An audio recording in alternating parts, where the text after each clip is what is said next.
안녕하십니까? 광활한 우주 속에 담긴 하나님의 놀라운 계획과 신비를 탐구하는 시간입니다. 오늘 우리는 밤하늘의 별들을 바라보며 그 너머에 있는 창조주의 위대한 설계에 대한 이야기를 나누고자 합니다. 이 경이로운 여정을 시작하기에 앞서 오늘 이 이야기가 여러분의 마음에 깊은 울림을 준다면 하나님의 은혜가 더 널리 퍼져나갈 수 있도록 좋아요와 공유로 함께해 주시길 부탁드립니다. 여러분의 구독은 저희가 이 귀한 메시지를 계속해서 전하는 데 큰 힘이 됩니다. 이 말씀을 듣는 모든 분들의 삶에 하나님의 평강과 축복이 가득하시기를 기도합니다. 자, 이제 함께 우주의 시작, 그 장엄한 서막으로 들어가 보겠습니다. 혹시 인류 원리라는 말을 들어보신 적이 있으신가요? 과학에 관심이 있는 분이라면 한 번쯤 접해보셨을 용어입니다. 하지만 최근 몇 년 사이 이 용어는 여러 가지 의미로 해석되며 다소 혼란스러워졌습니다. 그래서 오늘은 약 30년 전 이 개념이 처음 정의되었을 때의 의미를 다시 짚어보며 이야기를 시작하려 합니다. 인류 원리의 핵심은 이것입니다. 우리 인간의 존재는 우주의 수많은 물리적 특징들에 달려있는데 이 특징들의 값은 극도로 좁은 범위 안에 정확히 맞춰져 있어야만 한다. 이것이 바로 성경의 하나님을 강력하게 증거하는 미세 조정 논증의 심장부입니다. 지난 2000년 동안 이 설계 논증은 수많은 사람들에게 우주를 창조하신 하나님, 우리를 아끼고 사랑하시는 하나님이 존재하심을 설득하는 가장 강력한 증거가 되어 왔습니다. 21세기에 들어서면서 이 원리는 더욱 구체화되었습니다. 과학자들은 우주 전체에 걸쳐 인간의 존재를 가능하게 하기 위해 극도로 정밀하게 조정되어야만 하는 특징들이 문자 그대로 수백 가지가 넘는다는 사실을 발견했습니다. 우주적 인류 원리뿐만 아니라 우리 은하와 태양계에만 국한해도 850가지가 넘는 특징들이 우리 인간의 생존을 위해 완벽하게 조율되어 있어야만 합니다. 그리고 이 목록은 과학이 발전함에 따라 매년 계속해서 늘어나고 있습니다. 천문학과 물리학계의 제 동료들은 이러한 인류 원리가 담고 있는 신학적 중요성을 인식하고 있습니다. 이 극단적인 미세 조정이 바로 우리 인간이 존재할 수 있도록 우주를 설계한 초자연적인 지적 존재를 증거한다는 사실을 말입니다. 하지만 이러한 강력한 증거 앞에서 일부 과학자들은 인류 원리의 의미를 희석시키려는 시도를 해왔습니다. 그들은 인류의 존재를 위한 조건 대신 단순히 단백질이나 DNA, RNA의 기본 구성 요소, 즉 생명 이전의 화학물질이 존재하기 위한 조건으로 기준을 낮추었습니다. 이를 생명 이전 원리라고 부를 수 있겠습니다. 물론 천문학자로서 말씀드리자면 아미노산이나 당과 같은 단순한 생명의 구성 요소를 만드는데 필요한 미세 조정의 수준은 우리 인간과 같은 고도로 복잡한 존재를 만드는데 필요한 수준과는 비교할 수 없을 정도로 낮습니다. 우리는 단순한 화학 분자보다 훨씬 더 복잡한 존재이기 때문입니다. 하지만 아이러니컬하게도 이렇게 기준을 낮춘 생명 이전 원리조차도 여전히 초자연적인 존재의 개입을 증거하고 있습니다.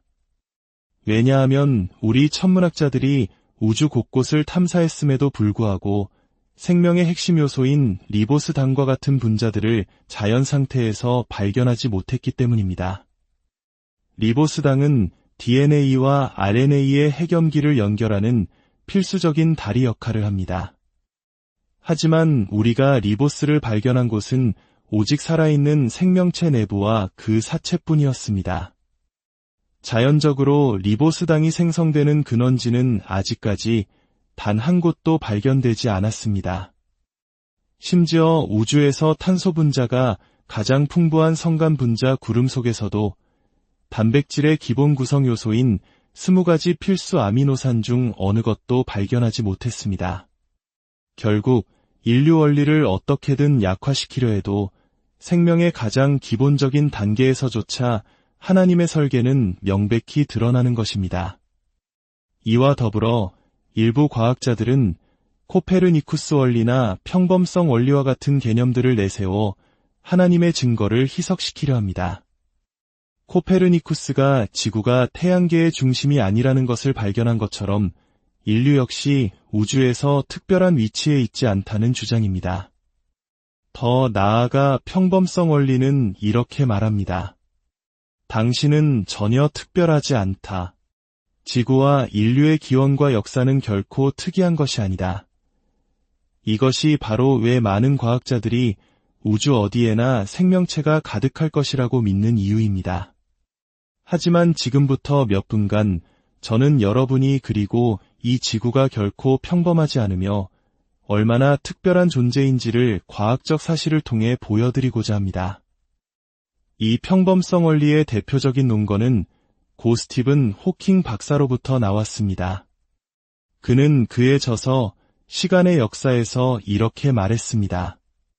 우리 태양계가 인류의 존재에 필수적인 것은 분명하지만 이 수많은 다른 은하들이 모두 필요했던 것 같지는 않다. 즉, 만약 하나님이 우리 인간을 위해 특별한 장소를 창조하셨다면 왜 2천억 개나 되는 다른 은하들을 만드시는 낭비를 하셨냐는 것입니다.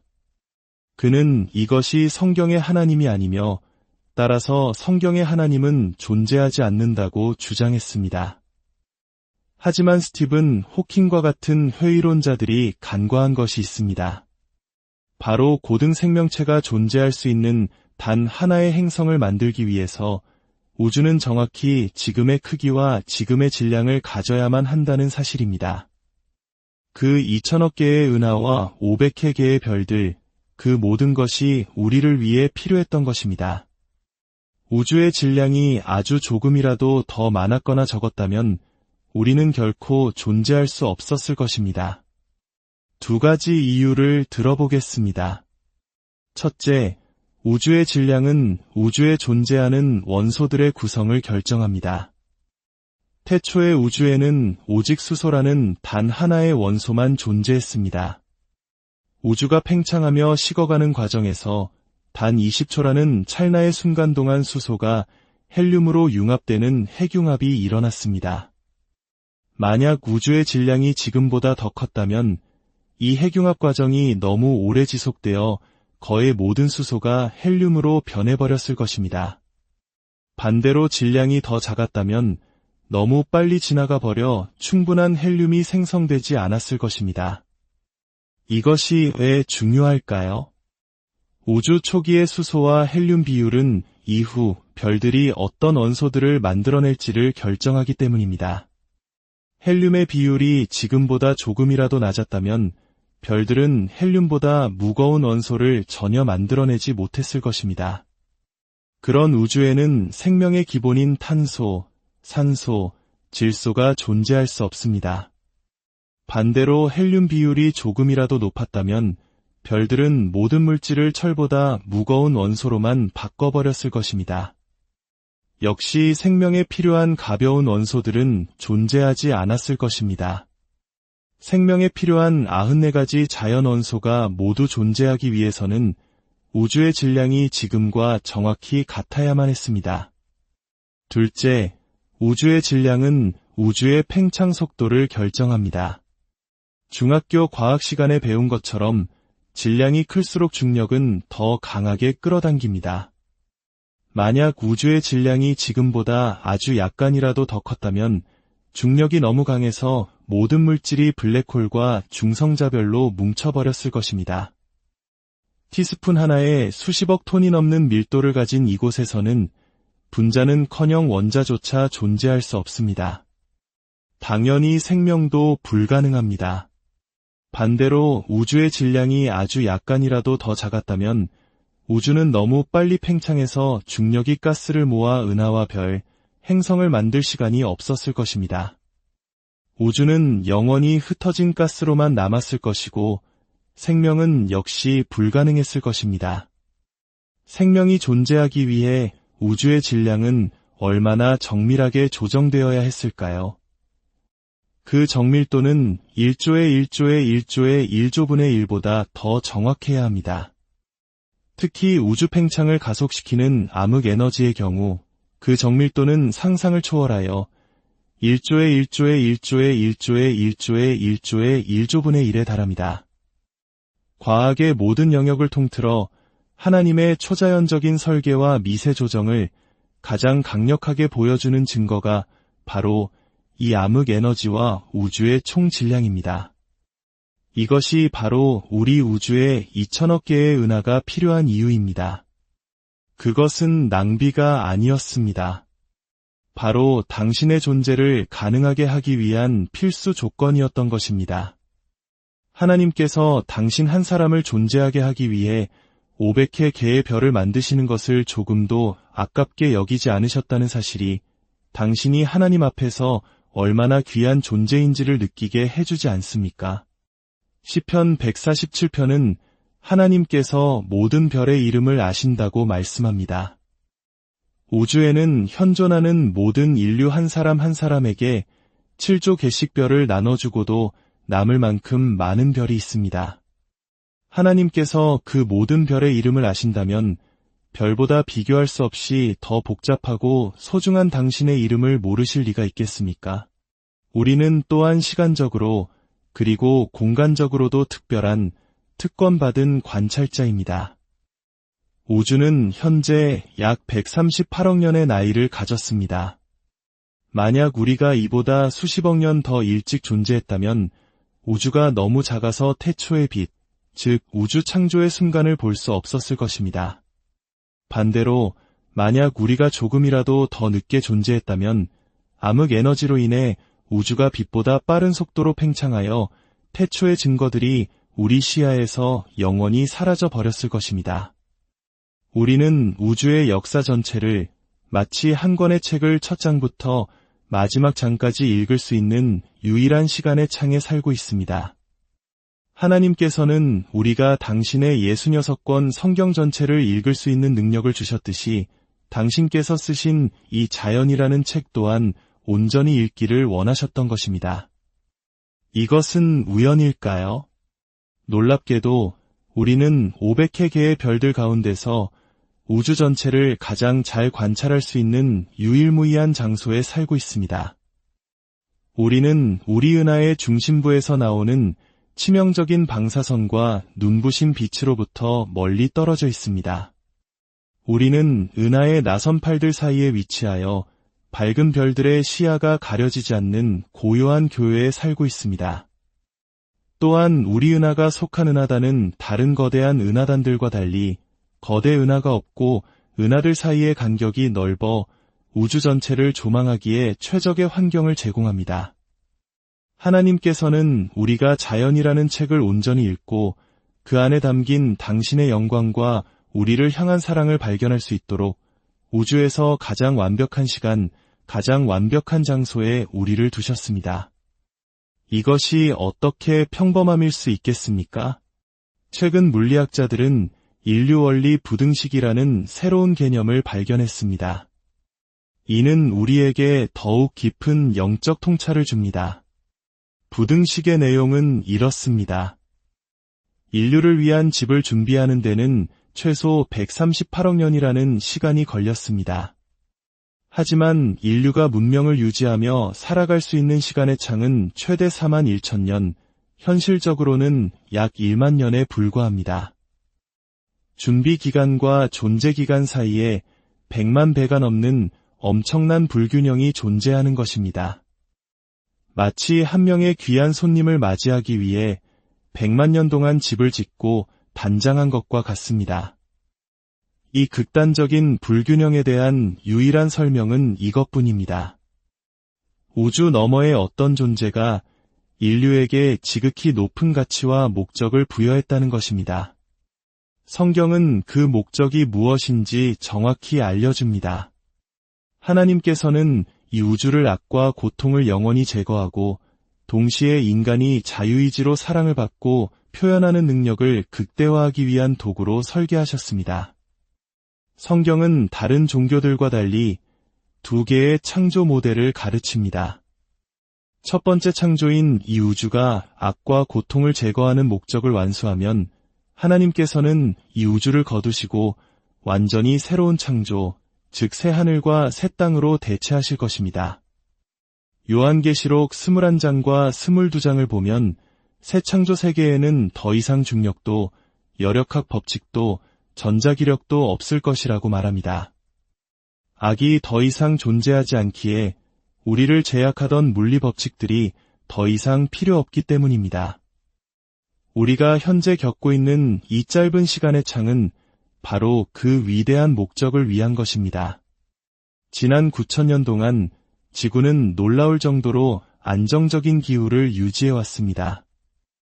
이전의 빙하기 동안에는 수백 년 만에 기온이 섭씨 13도씩 오르내리는 극심한 불안정성이 반복되었습니다. 이러한 안정기는 하나님께서 우리 인류에게 주신 선물입니다. 바로 이 짧고 귀한 시간 동안 온 세상 모든 민족에게 구원의 복분 소식을 전파할 수 있도록 허락하신 기회의 창인 것입니다. 로마서 8장의 말씀처럼 하나님께서 구원하시기로 작정한 충만한 수가 채워지면 그분은 우리를 이 창조 세계에서 새 창조 세계로 인도하실 것입니다. 그곳은 에덴 동산에서 아담과 하와가 경험했던 그 어떤 것과도 비교할 수 없는 인간의 생각이나 상상을 초월하는 놀랍고 영광스러운 곳입니다. 사랑하는 여러분, 오늘 우리가 함께 나눈 이 우주의 이야기는 단순히 별과 은하에 대한 지식이 아닙니다. 이것은 바로 당신을 향한 하나님의 사랑 이야기입니다. 광활한 우주는 당신이 결코 우연한 존재가 아니며 하나님의 위대한 계획 속에서 얼마나 소중하고 특별한 존재인지를 증거하고 있습니다. 이 진리가 여러분의 삶의 깊은 위로와 소망이 되기를 바랍니다. 이제 함께 기도하겠습니다. 하늘에 계신 아버지 하나님, 오늘 저희에게 우주의 신비를 통해 아버지의 위대하심과 저희를 향한 놀라운 사랑을 깨닫게 해주시니 감사드립니다. 저희는 결코 우연히 던져진 존재가 아니라 아버지의 완벽한 설계와 상상할 수 없는 사랑 속에서 태어난 특별한 존재임을 고백합니다. 이 광대한 우주가 오직 저희를 위해 준비되었다는 사실 앞에서 저희는 겸손해지며 그 사랑에 감격할 따름입니다. 주님, 이 말씀을 듣는 모든 이들의 마음 가운데 찾아가 주시옵소서. 삶의 무게에 눌려 자신의 가치를 잊고 살아가는 이들에게 온 우주를 통해 말씀하시는 아버지의 사랑의 음성을 듣게 하여 주시옵소서. 그리하여 우리가 얼마나 소중한 존재인지를 깨닫고 아버지가 주신 목적을 따라 담대하게 살아갈 힘을 얻게 하옵소서. 오늘 밤 주님의 평안이 모두에게 임하기를 원합니다.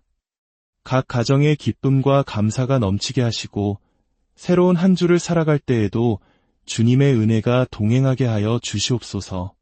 저희의 삶이 이 땅에서 복음을 전하고 더 많은 영혼을 주님께로 인도하는 거룩한 도구가 되게 하옵소서.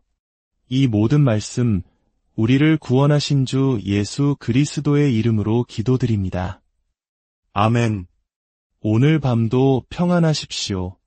하나님의 축복이 여러분과 함께